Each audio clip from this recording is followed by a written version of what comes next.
Now look here, you children. Mama's going to work now, and I don't want no swinging. Suministro, calidad, explotación y producción avalan la existencia de Aguas de la Almanzora. Aguas de la Almanzora suministra agua para 24.000 hectáreas, Valle de la Almanzora y varios municipios. Avalada por un sistema de gestión de calidad y ambiental, explota el trasvase Negratina Almanzora y produce 1.400 hectáreas de arroz en las marismas del Guadalquivir. Aguas de la Almanzora, cruce de San Francisco sin número, apartado de correos 118, teléfono 950-168-333, Huerca Lovera.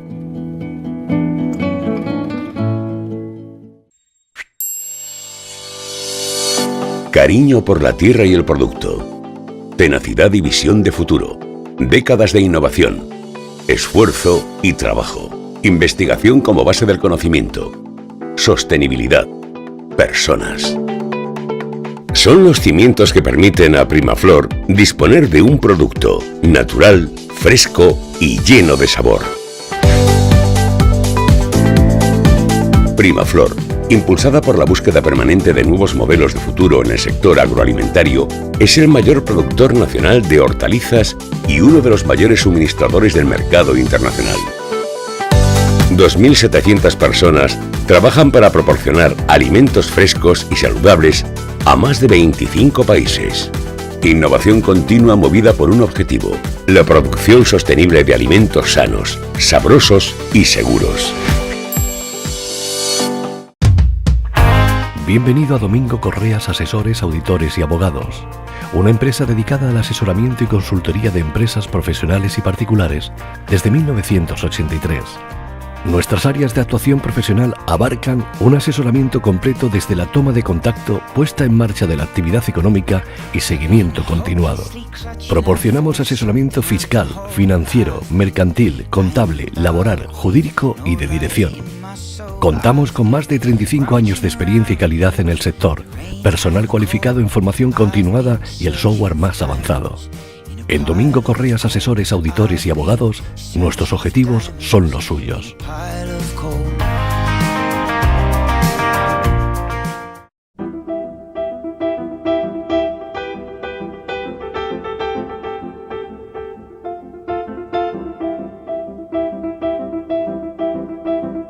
La Comunidad de Regantes de Lorca se constituyó el 24 de noviembre de 1978. Se trata de una entidad que tiene el carácter de corporación de derecho público y cuya principal finalidad es velar por el buen orden de los aprovechamientos hídricos y realizar las funciones de distribución y administración de las aguas que tiene a su cargo. Comunidad de Regantes de Lorca.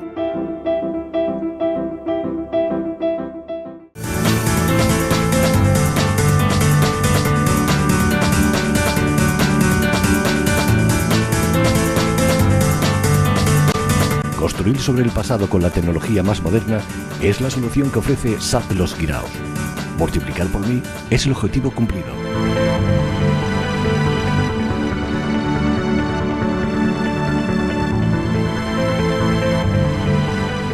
Sociedad Agraria de Transformación Los Guiraos. Almazara Las Canalejas. En nuestras instalaciones elaboramos el aceite puro de oliva virgen extra extraído de la aceituna recién recolectada por los numerosos productores que confían en nosotros. Un proceso automatizado asegura la calidad final. Recepción, limpieza, lavado, batido, filtrado y envasado. Así el producto que se obtiene es un aceite de oliva virgen extra de primerísima calidad e inmejorable aroma, color y sabor. Si apuesta por la calidad, venga a conocernos. Venta directa al público. Almazara Las Canalejas, Barriada Las Canalejas, Cuevas de la Almanzora. Teléfono 950-168-661. Un año más, somos los primeros en calidad y producción.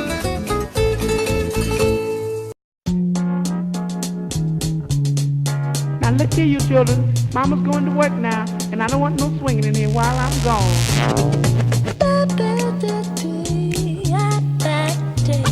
Mama don't allow no swinging in here. All right, we'll tell him, Mom.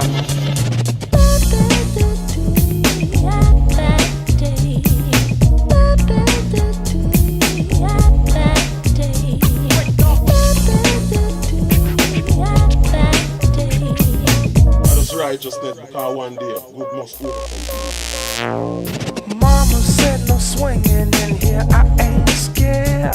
Cause swinging never hurts as long as you prepared.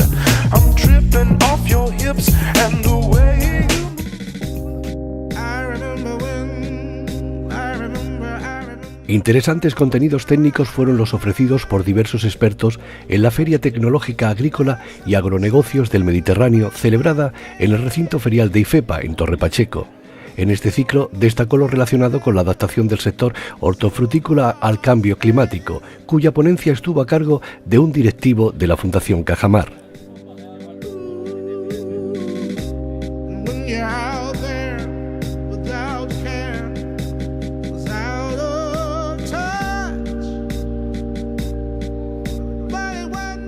Leí el otro día que los 400 últimos trimestres, pues siempre la temperatura había estado por debajo de la media, ¿no? Y desde el año 1900, desde finales de los 70, de la década de los 70, pues todos los años ha estado por encima de la media, y además lo que vemos también es que cada año está un poco más alto, ¿no? Yo creo que también es algo que se ve bastante claro, ¿no? Claro, ante esa situación de incremento de gases de efecto invernadero, de incremento de la temperatura, pues hay gente que ve esto como una situación catastrófica y que puede llegar un momento en el que no seamos capaces de gestionar ese incremento de la temperatura y de que, bueno, pues a lo mejor desaparezca todo lo que hay sobre la Tierra, ¿no? Yo, si os digo la verdad, no soy tan pesimista. Yo creo que tenemos la capacidad de actuar, de reaccionar y de evitar llegar a esa situación tan catastrófica, ¿no? Y es un poco lo que, bueno, voy a intentar ver cómo desde el sector de la hortofrutícola podemos contribuir a ayudar a evitar a que se produzcan esta situación, ¿no? Al final, todos estos efectos del cambio climático, ¿qué consecuencias tiene en general para la agricultura y en particular para el sector hortofrutícola, ¿no? Pues bueno, que haya malas temperaturas más altas, ¿eso es bueno o es malo? Bueno, en general, para los cultivos, pues siempre va a haber cultivos que se adapten a ese incremento de temperatura, ¿no? Y de hecho, pues actualmente hay zonas donde hay unos cultivos que están adaptados a una zona y otros cultivos que están adaptados a otra zona en función del requerimiento de temperatura que tenga cada cultivo, ¿no? Lo que sí está claro es que si hay una temperatura más elevada, pues eso va a significar que los cultivos normalmente van a demandar más agua, ¿no? Va a haber y se va a evaporar más agua en general, ¿no? Entonces va a haber una mayor demanda evapotranspirativa.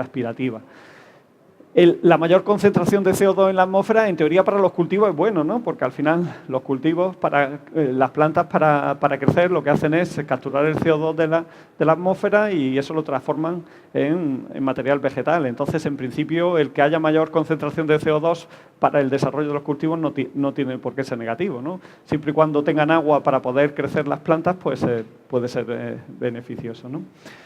Bueno, reducción de las precipitaciones.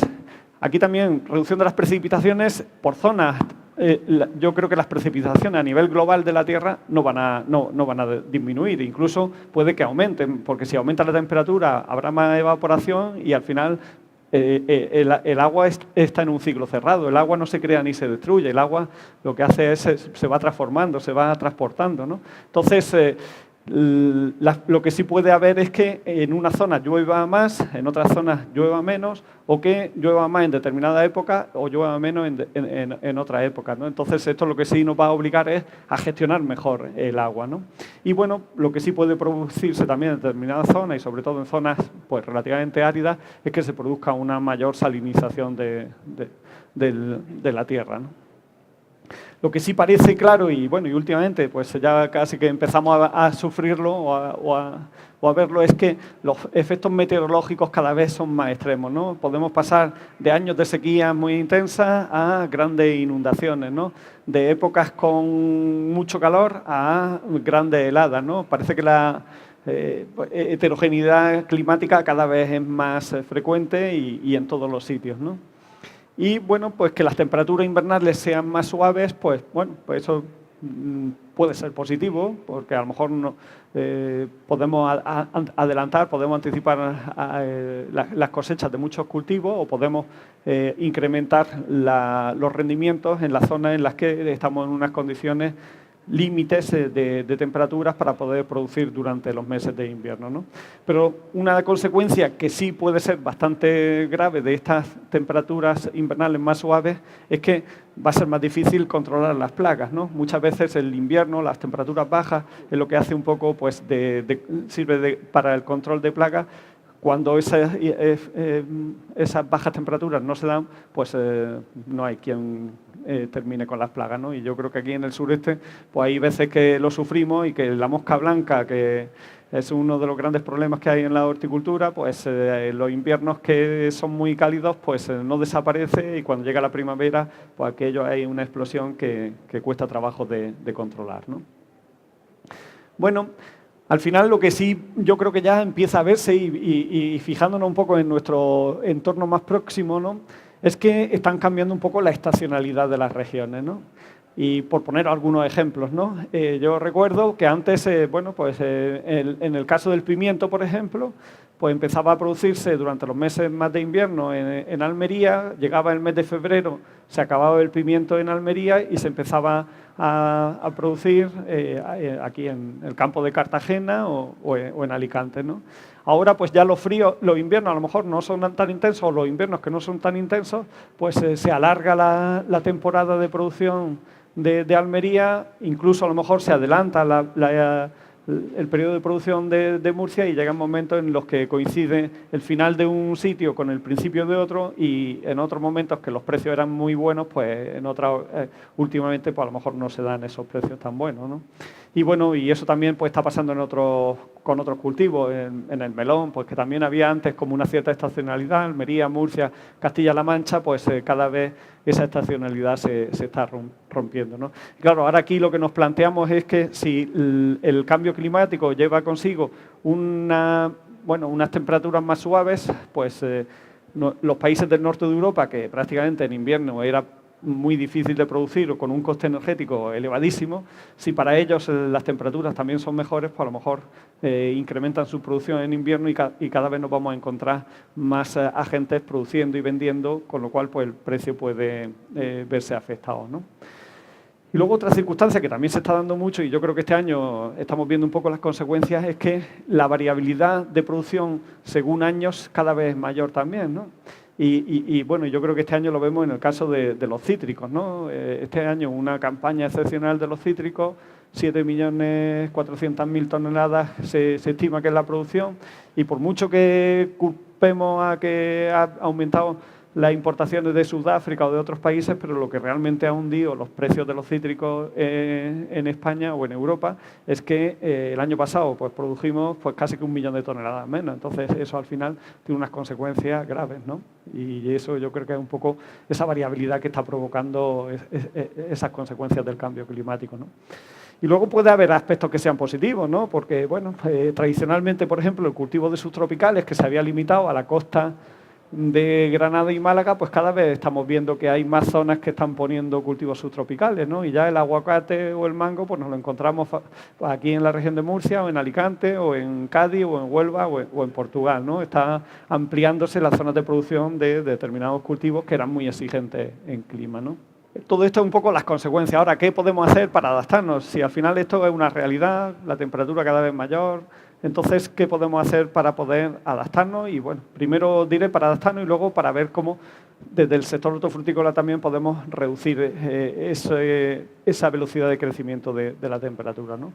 La primera cuestión para adaptarnos es pues que a lo mejor tenemos que cambiar las variedades o incluso las especies que estamos utilizando en el sector hortofrutícola, ¿no? Nosotros estamos desarrollando un proyecto europeo de Horizonte 2020, que lo que estábamos viendo era precisamente en tomate, que muchas veces el tomate pues hay problemas de polinización, de fertilidad en las flores de tomate cuando se supera una determinada temperatura. Pues bueno, vamos a ver cómo podemos desarrollar nuevas variedades que sean capaces de crecer, de desarrollarse y de producir frutos en un contexto de temperaturas más elevadas, ¿no?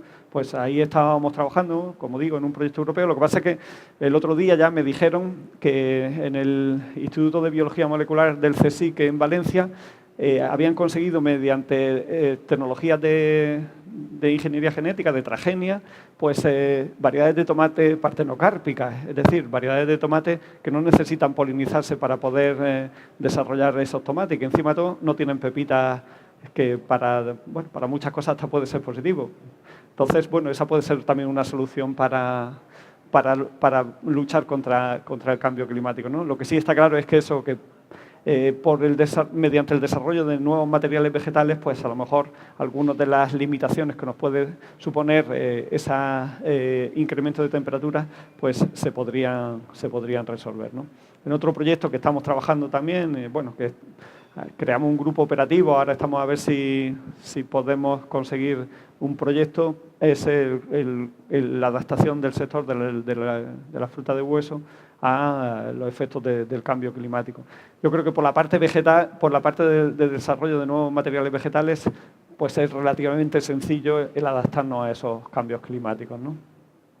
Esto no quiere decir que yo sea nacionalista, ¿eh? El que haya puesto la bandera española. Otra forma de adaptarse es mediante prácticas culturales, ¿no? De alguna forma podemos nosotros influir sobre el clima en el cual se desarrollan los cultivos. Pues poco a poco lo vamos haciendo, ¿no? Los invernaderos para hortalizas hace tiempo que lo estamos utilizando. Las mallas antigranizo pues cada vez son más frecuentes en muchas especies frutales, pero a lo mejor tenemos que utilizar esas mallas no solo para luchar contra el granizo, sino a lo mejor también pues para reducir la temperatura o la irradiación que soportan muchas especies frutales, ¿no? Y claro, si empezamos a pensar en las mallas como una forma de controlar o modificar el clima en el que se desarrollan las especies frutales, pues a lo mejor tenemos que ver qué tipo de malla es la que mejor se comporta, ¿no? Y por eso es lo de poner el color, porque yo creo que eso en Israel llevan tiempo trabajando, de que según tipos de mallas pues vamos a conseguir unos efectos mejores o peores, ¿no? ¿Cómo reducimos? Sí, al final uno de los principales problemas que vamos a tener es el que vamos a necesitar más agua y probablemente tengamos menos agua. ¿Cómo resolvemos eso? Pues vamos a intentar evitar todas las formas de pérdida de agua que podamos tener, ¿no? Y las pérdidas de agua, pues una es por la propia evapotranspiración de la planta, pero otra vía de pérdida de agua también es por la evaporación del suelo, ¿no? Pues a lo mejor tenemos que cubrir el suelo para evitar esas pérdidas de agua, ¿no? Y los acolchados, pues yo creo que pueden tener un efecto positivo para esa circunstancia, ¿no? Y sin embargo, puede ser contrario una cosa a otra, ¿no? A lo mejor en otros sitios, en lugar o además de utilizar acolchados, lo que tenemos que también es trabajar con el tema de las cubiertas vegetales, ¿no? A lo mejor gracias a las cubiertas vegetales pues podemos conseguir que cuando llueva pues tener una mayor tasa de infiltración del agua, ¿no? O también podemos luchar contra las plagas mediante la utilización del control biológico, ¿no? Esto a lo mejor en zonas como la que estamos, donde el agua es tan escaso, pues no parece que se pueda utilizar mucho, pero en otras zonas donde a lo mejor en determinada época, sobre todo en el invierno, pues que hay lluvia importante, sí puede ser una solución. Y luego, pues cuando llega la época de menos agua, pues eliminamos la cubierta vegetal para que tampoco compita con el cultivo en el aprovechamiento de ese agua, ¿no? Y pues yo creo que también en esa mayor presencia de plagas y esa mayor presencia de plagas que el consumidor no quiere que las controlemos mediante la utilización de productos químicos, pues tenemos que fomentar el control biológico de plagas, pues hacerlo lo más extensivo posible, ¿no? Hay otros sistemas también, el sistema de poda. Muchas veces lo que tenemos que intentar es también proteger los frutos de los rayos de sol que le inciden directamente. Y a lo mejor pues tenemos que desarrollar esos sistemas de poda para que se sombreen los frutos y no se vean afectados. Pero al final yo creo que Y cuando hablamos en este territorio, pues siempre terminamos en el mismo sitio, ¿no? Que la mejor forma de luchar contra el cambio climático, o gran parte de los problemas que surgen con el cambio climático, la forma de resolverlo es disponiendo de agua, disponiendo de más cantidad de agua para poder, pues eso, esa mayor evaporación que supone el cambio climático, poder resolverla, ¿no? Y mediante la gestión del agua es como se podrían resolver gran parte de los problemas del cambio climático. Pero claro, estamos en una zona donde ya de por sí hay menos disponibilidad de agua de la que necesitamos, y de cara al futuro, pues a lo mejor la situación se empeore considerablemente. Así que tendremos que buscar fórmulas para poder resolver esta situación de falta de agua, ¿no?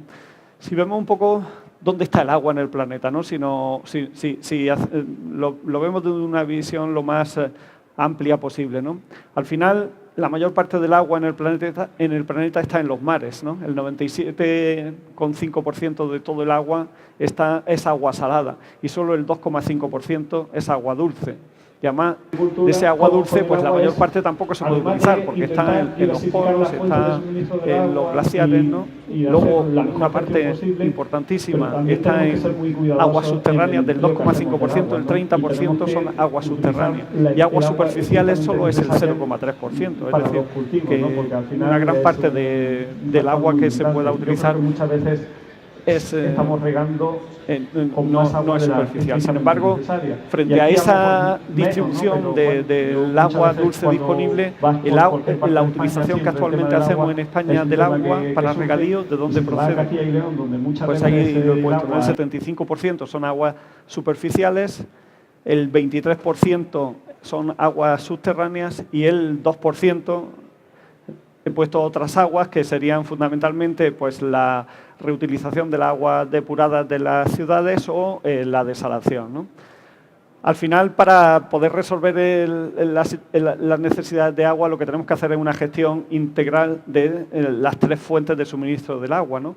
Y de esas tres fuentes, pues la proporción que vamos a tener o que vamos a poder aprovechar va a depender de las zonas, ¿no? Os quería poner cómo se distribuye ahora mismo el uso del agua según territorio en España, ¿no? Y vemos ahí que, por ejemplo, en Aragón, pues el 97%, es decir, casi que el 100% de las aguas que se utilizan para regadío son aguas superficiales. Bueno, tienen los Pirineos y allí pues tienen un suministro prácticamente garantizado de aguas superficiales durante todo el año, ¿no? En Castilla-La Mancha, pues allí es casi que está equilibrado entre aguas superficiales y aguas subterráneas. Hay un uso muy importante de aguas subterráneas, el 52%, ¿no? Sin embargo, conforme nos vamos bajando en el sureste, pues vemos que ahí la distribución cada vez se tiende más hacia eso que antes he llamado como otras aguas, y que son pues aguas depuradas o aguas desaladas, ¿no? En la Comunidad Valenciana pues tendríamos 61% superficiales, 31% subterráneas y 7% otras aguas. En la región de Murcia, 49% superficiales, fundamentalmente pues del trasvase, 37%, 38% subterráneas, y el 13% serían aguas depuradas o aguas desaladas. Y ya si nos vamos a Almería, pues aquí aguas superficiales mucho menos, 25%, 57% de aguas subterráneas y el 17% de otras aguas, que en Almería es casi todo agua desalada, porque no hay el nivel de utilización de aguas depuradas que tenéis en la región de Murcia, ¿no? Y bueno, el último tema relacionado con la agricultura, con el agua, es, además de intentar diversificar las fuentes de suministro del agua y de hacer la mejor gestión posible, pero también tenemos que ser muy cuidadosos en el empleo que hacemos del agua, ¿no? Y tenemos que utilizar el agua estrictamente necesaria para los cultivos, ¿no? Porque al final es un factor muy limitante. Y yo creo que muchas veces estamos regando con más agua de la estrictamente necesaria. Y aquí a lo mejor menos, ¿no? Pero bueno, yo muchas veces cuando vas por cualquier parte de España, siempre el tema del agua es un tema que surge, y si te vas a Castilla y León, donde muchas veces el agua ha sido prácticamente gratuita, pues bueno, opinión o la imagen que tenía todos los agricultores, que cuanta más agua eches, más vas a poder producir. Entonces, pues se utiliza de manera descontrolada el agua, ¿no? Hace poco, pues nos llamaron, el año pasado, el verano pasado, nos llamaron un grupo de agricultores de Benavente que estaban empezando a cultivar pimiento y, bueno, y tenían las plantas de pimiento con un montón de problemas. Y bueno, nos llamaron para ver si nosotros podíamos ver qué problema tenían y cómo le podíamos ayudar a resolverlo, ¿no? Y resulta que el problema que tenían era asfixia radicular porque estaban todos los campos encharcados, ¿no? Estaban haciendo un uso abusivo del agua, ¿no? Y yo creo que eso pasa en muchos territorios porque el agua en muchos sitios es demasiado barata y entonces pues se utiliza de forma excesiva, ¿no?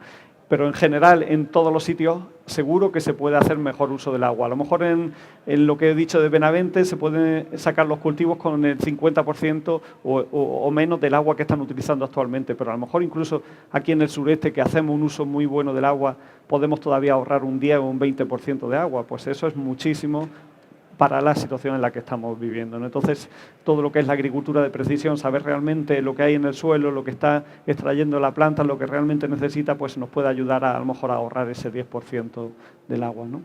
Y bueno, y luego hay también otras técnicas que también creo que tenemos que trabajarlas y que tenemos que también implantarlas donde sea posible, ¿no? El riego deficitario, pues en algunos cultivos no tiene ningún sentido, en otros cultivos a lo mejor sí tiene sentido que apliquemos riego deficitario. Cada vez hay más trabajos que se están haciendo, pues en centros de investigación, en la Universidad Politécnica de Cartagena, en el CEBAS de Murcia, nosotros también en nuestra estación experimental de Las Palmerillas, y hay cultivos en los que puedes conseguir mantener más o menos la misma producción, reduciendo considerablemente el consumo de agua, no regando cuando a lo mejor la planta se puede adaptar a menores disponibilidades de agua, ¿no? Y bueno, y en el caso extremo de que nos llega un año excesivamente seco y que pues puede poner en peligro el futuro, sobre todo de las plantaciones frutales, pues a lo mejor nos tenemos que plantear de que, oye, vamos a salvar los árboles, vamos a hacer un riego estratégico para mantener el cultivo, aunque perdamos la producción, y el año que viene pues volveremos a poder obtener esa producción si las condiciones vuelven a una situación normal, ¿no?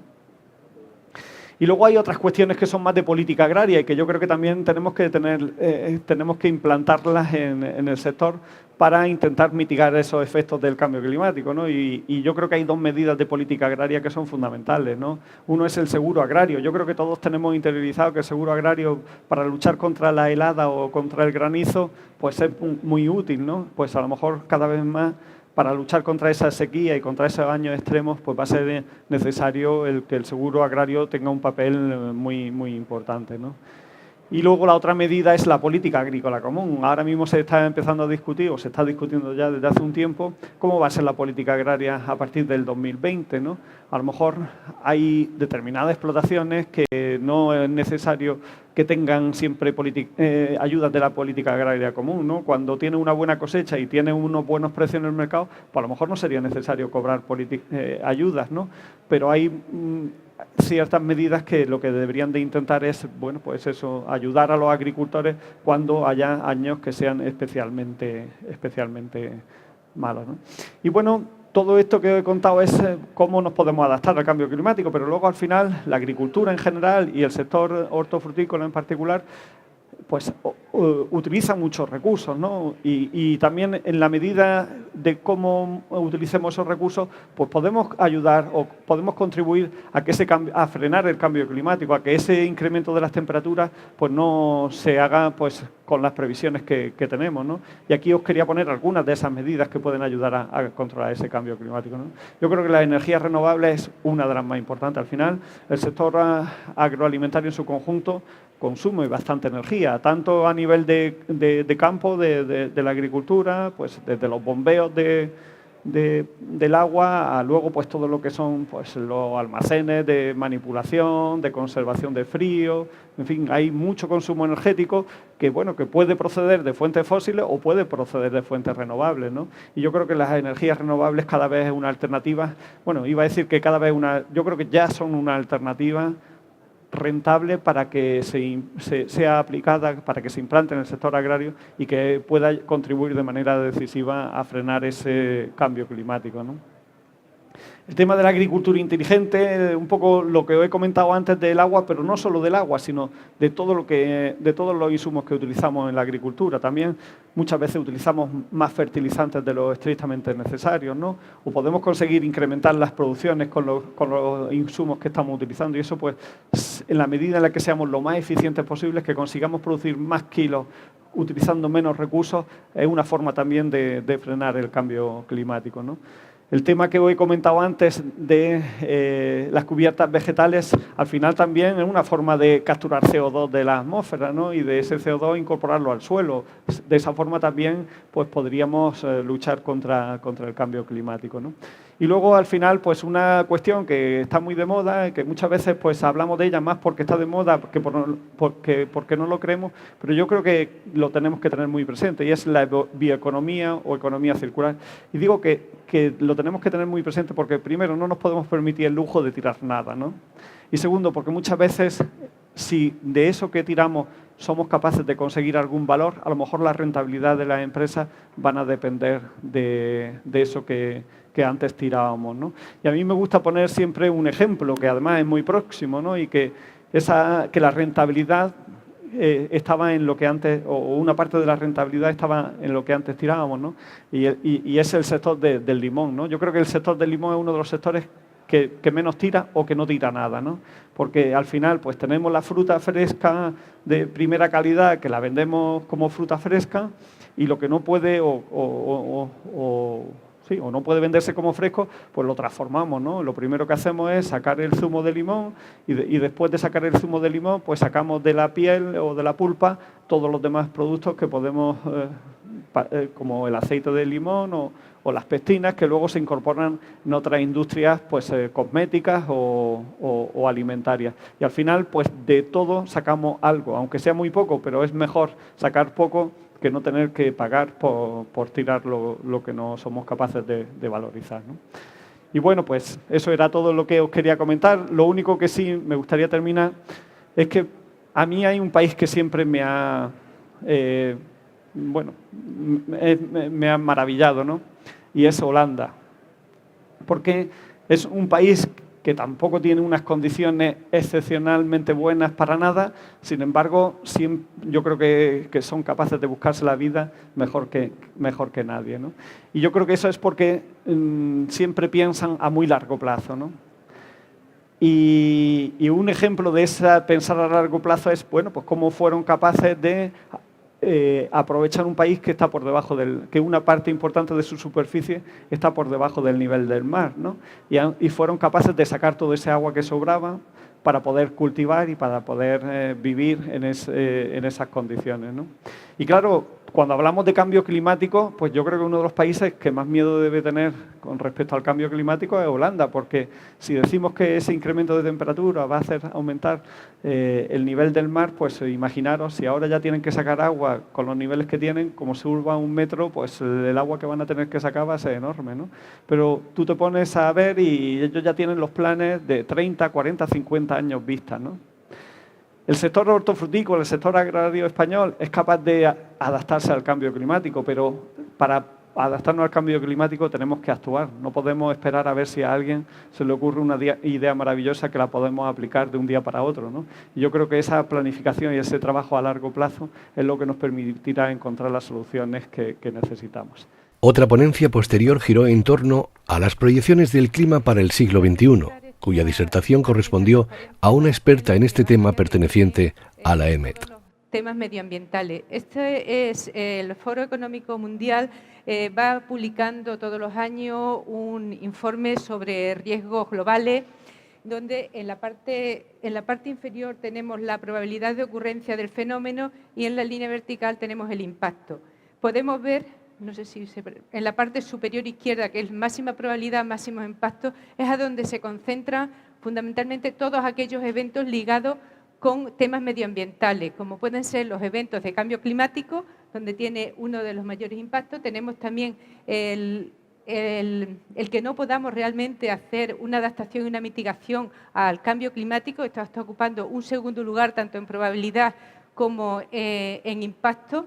Y después tenemos desastres naturales. Hay otros fenómenos que, aunque tienen un gran impacto, sin embargo, la probabilidad de ocurrencia es baja. Pero en este caso tenemos probabilidad de ocurrencia alta y, además, impacto alto.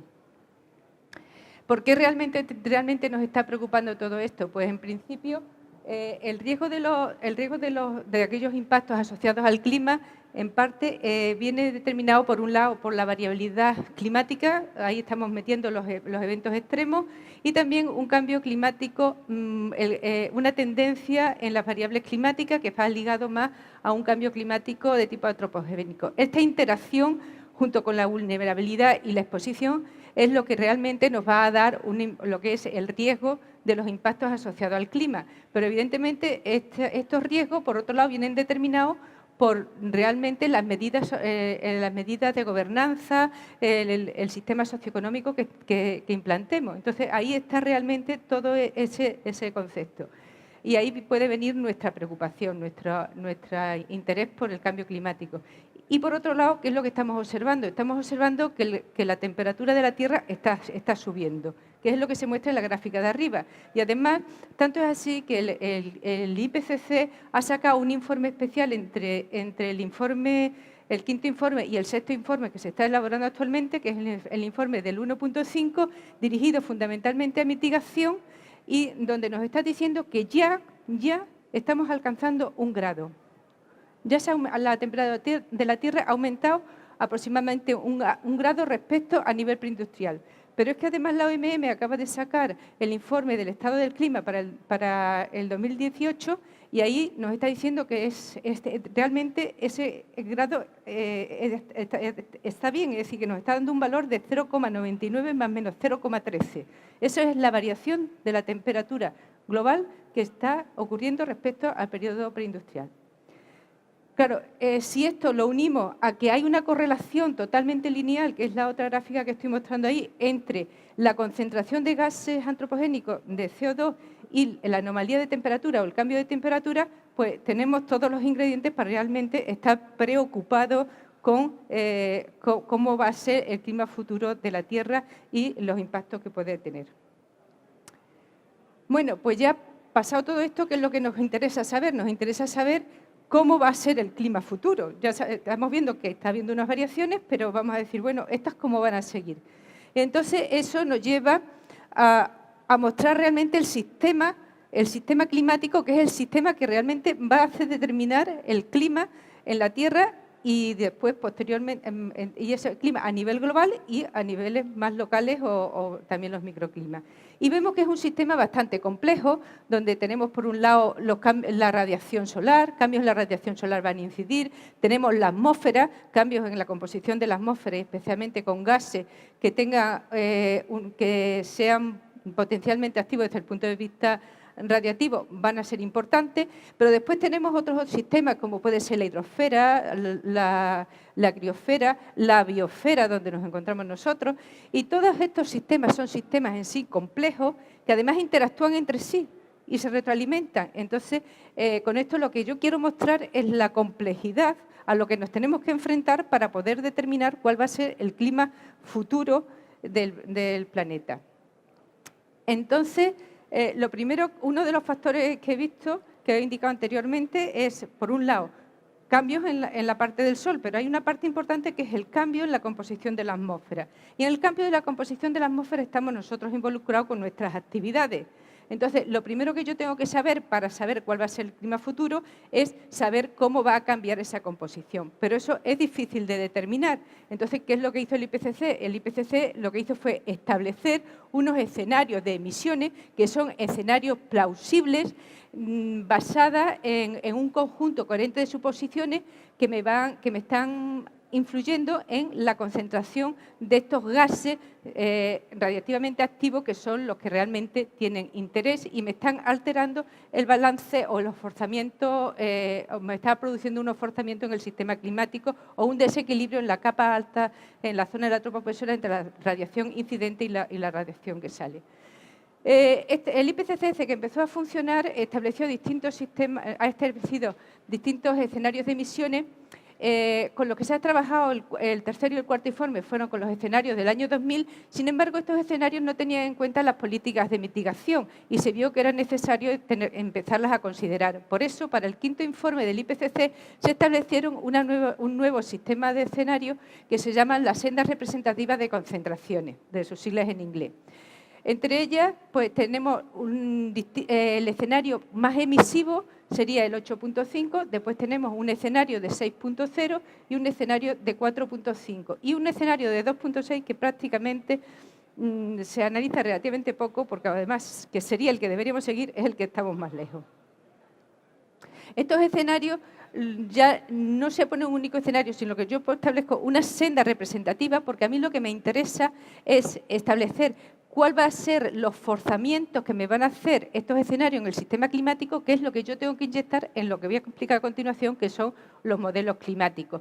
Y entonces vemos que el 8.5, el número se le ha dado por el forzamiento que hay o el desequilibrio que se va a producir en la capa alta de la atmósfera para el año 2100. Entonces, el 8.5 llegaríamos a 2.5, a 8.5, el 6.0 tendría un desequilibrio de 6.0, y ahí abajo podemos ver cuáles son las tendencias que tenemos entre la equivalencia de CO2 a lo largo de los distintos años. Incluso, bueno, aparece una correspondencia con los escenarios anteriores.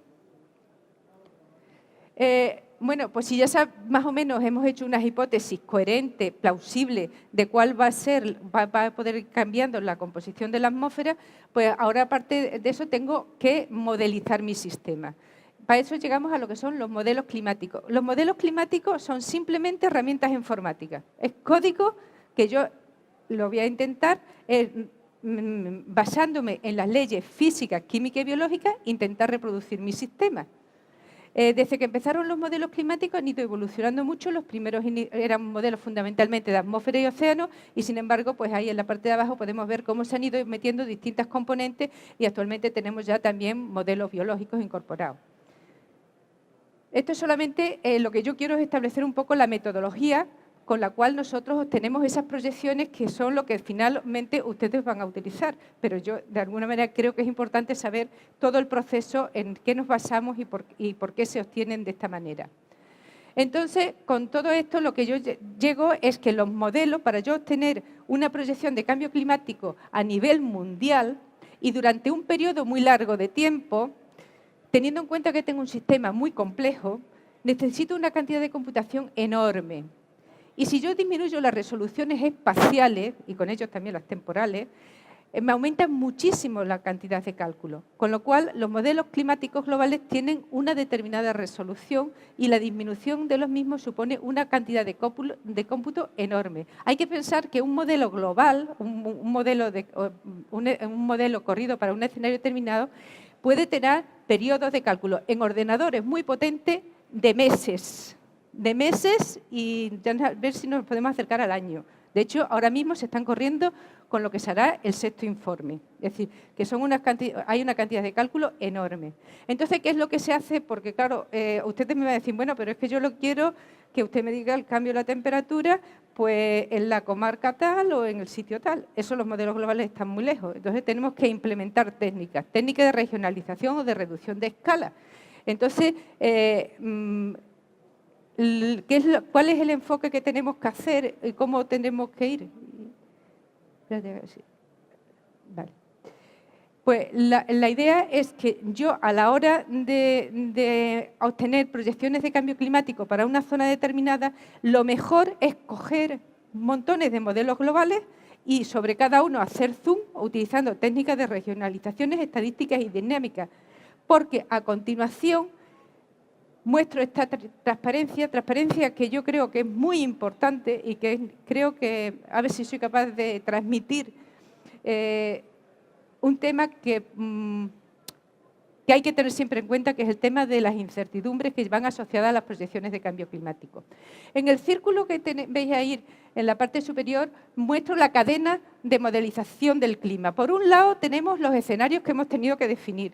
Con esos escenarios se los introdujo a los modelos de cambio climático globales y obtengo las simulaciones de cambio climático globales. A partir de ahí voy por técnica de regionalización a obtener las simulaciones de cambio climático a escala regional o local. Y a partir de ahí ya entraría otra parte que ya sería la introducción de esa información en los distintos modelos de impacto, por un lado, y por otro lado, pues para ver si realmente mis modelos me están reproduciendo bien el clima, obteniendo simulaciones del clima hacia el pasado, para ver la capacidad que tienen mis modelos de reproducir un clima que ya hemos observado. Entonces, ¿cómo se hizo el enfrentamiento? ¿Cómo enfrentó esto el IPCC? Pues el IPCC lo que hizo fue decir, bueno, vamos a poner varios escenarios, los que hemos visto anteriormente, y vamos a tener distintos modelos, porque en cada uno de estos procesos que yo he indicado anteriormente hay una serie de incertidumbres. Nadie sabe si vamos a seguir el 2.5, el 4.5, el 6.0 o el 8.5, ahí hay una incertidumbre. Los propios modelos tienen otra serie de incertidumbres. Las técnicas que yo vaya a aplicar también me van a introducir una serie de incertidumbres y además se van a producir en cascada, como se muestra ahí en la figura en la parte de la derecha. Entonces, esto lo tengo que tener siempre presente. Entonces, ¿cómo lo puedo abordar? Pues varios escenarios, varios modelos globales, varias técnicas de regionalización, de tal manera que yo pueda explorar esa banda de incertidumbre. Y ahí abajo, en la parte de abajo, muestro dos gráficas que creo que son muy importantes y nos van a ayudar a entender algunas cosas de gráficas que voy a mostrar posteriormente. Por un lado, la que está la roja, verde y azul es a la que me refiero, la que está más, espérate, a mi derecha y a mi izquierda, la derecha, ahí es lo que sería referente a la temperatura. En la parte inicial de las proyecciones mías, lo que tengo fundamental, la parte verde me da la variabilidad natural que tiene la variable que esté considerando, es decir, porque tengo años muy cálidos, muy fríos, es decir, esa variabilidad natural, pero que va asociada al sistema climático natural sin perturbarlo. Después tenemos la verde, que sería la incertidumbre o asociada a los escenarios que yo vaya a utilizar, y la azul sería la asociada a los modelos globales. Vemos que para el caso de la temperatura, en la fase inicial, en la parte de abajo teníamos los años. En la parte inicial, cuando estoy más cerca de mis proyecciones, cuando estoy más cerca de mi periodo de simulación, acabo de empezar a simular los primeros años, lo que predomina fundamentalmente es la variabilidad natural. A medida que yo me alejo en el tiempo, hacia el futuro, para la temperatura, lo que va a predominar es la variabilidad asociada o la incertidumbre asociada al escenario de emisión que yo vaya a utilizar. Y eso lo vamos a ver en gráficas posteriores. En el caso de la precipitación es diferente. En el caso de la precipitación, esa variabilidad que me tiene la precipitación, años muy secos, años muy lluviosos, años muy secos, años muy lluviosos, que es asociada a lo que es el clima normal, sin perturbarlo, pues va a tener importancia y presencia mucho más a lo largo del tiempo, mucho más que para la temperatura. Y sin embargo, a finales, para el año 2100, los escenarios son poco relevantes y lo que tiene más relevancia van a ser las incertidumbres asociadas a los modelos globales. Es decir, que tenemos que trabajar un poquito más en esos modelos globales y estar representando mejor todos esos procesos que están asociados a la producción de precipitación. Bueno, pues una vez que ya he intentado dar un poco una pincelada de la metodología de cómo realmente se obtienen las proyecciones de cambio climático, me voy a centrar ya más en el trabajo que nosotros venimos realizando. Entonces, en el año 2006 se estableció el Plan Nacional de Adaptación al Cambio Climático, se aprobó en el Consejo de Ministros y ahí AEMET recibió el mandato de generar y coordinar todo el esfuerzo en la producción de escenarios regionalizados de cambio climático. A partir de ese momento, la agencia empieza a poner en marcha todo el proceso de generación y conforme se han ido liberando paquetes de modelos, de salidas de modelos globales, se han empezado a poner a disposición del público, nosotros los vamos capturando y vamos haciendo las regionalizaciones. No sé si lo sabéis, pero asociado a cada informe del IPCC, se ejecutan una serie de modelos en un marco determinado. Esto lo engloba todo, es el proyecto de intercomparación de modelos que va recibiendo el nombre asociado al informe correspondiente.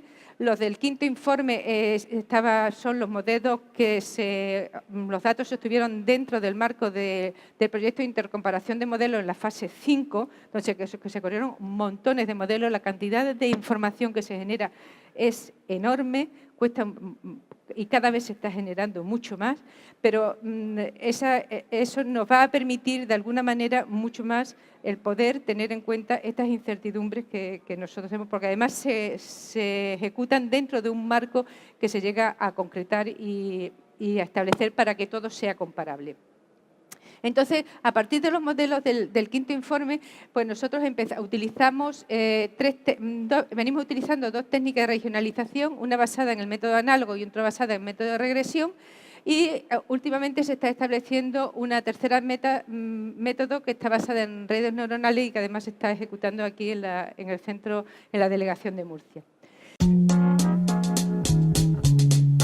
Now look here, you children. Mama's going to work now, and I don't want no swinging.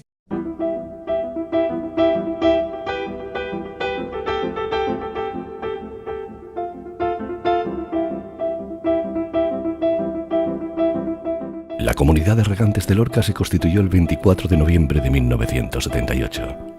Se trata de una entidad que tiene el carácter de corporación de derecho público y cuya principal finalidad es velar por el buen orden de los aprovechamientos hídricos y realizar las funciones de distribución y administración de las aguas que tiene a su cargo.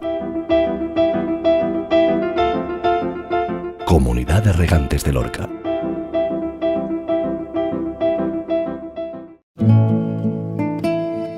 Suministro, calidad, explotación y producción avalan la existencia de Aguas de la Almanzora. Aguas de la Almanzora suministra agua para 24.000 hectáreas, Valle de la Almanzora y varios municipios. Avalada por un sistema de gestión de calidad y ambiental, explota el trasvase Negratina-Almanzora y produce 1.400 hectáreas de arroz en las marismas del Guadalquivir. Aguas de la Almanzora, cruce de San Francisco sin número, apartado de correos 118, teléfono 950-168-333, Huerca Lovera.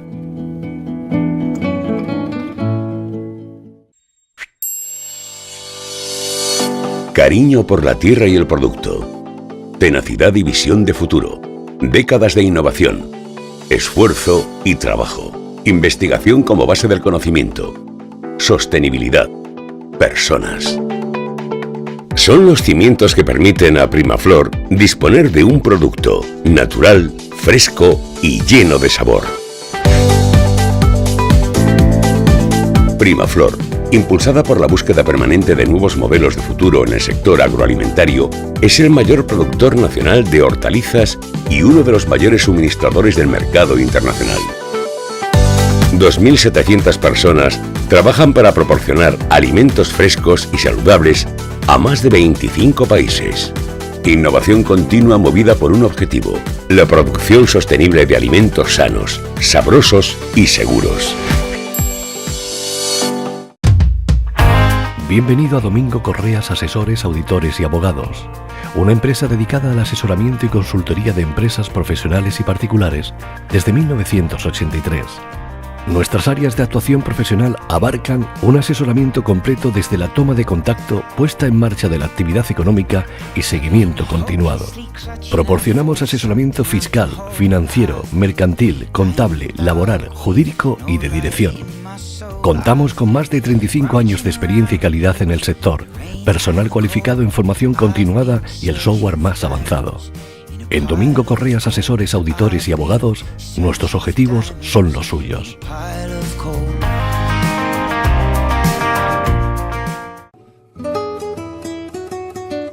Almazara Las Canalejas. En nuestras instalaciones elaboramos el aceite puro de oliva virgen extra extraído de la aceituna recién recolectada por los numerosos productores que confían en nosotros. Un proceso automatizado asegura la calidad final.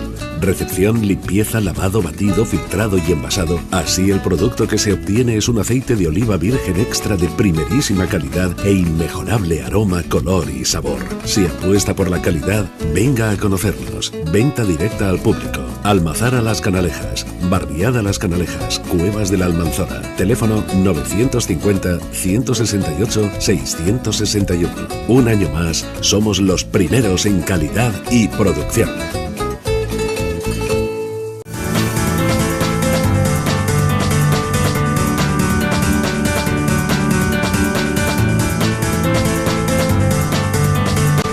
Construir sobre el pasado con la tecnología más moderna es la solución que ofrece SAP Los Guiraos.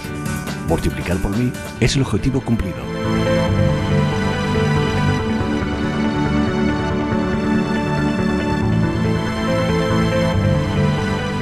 Sociedad Agraria de Transformación Los Guiraos.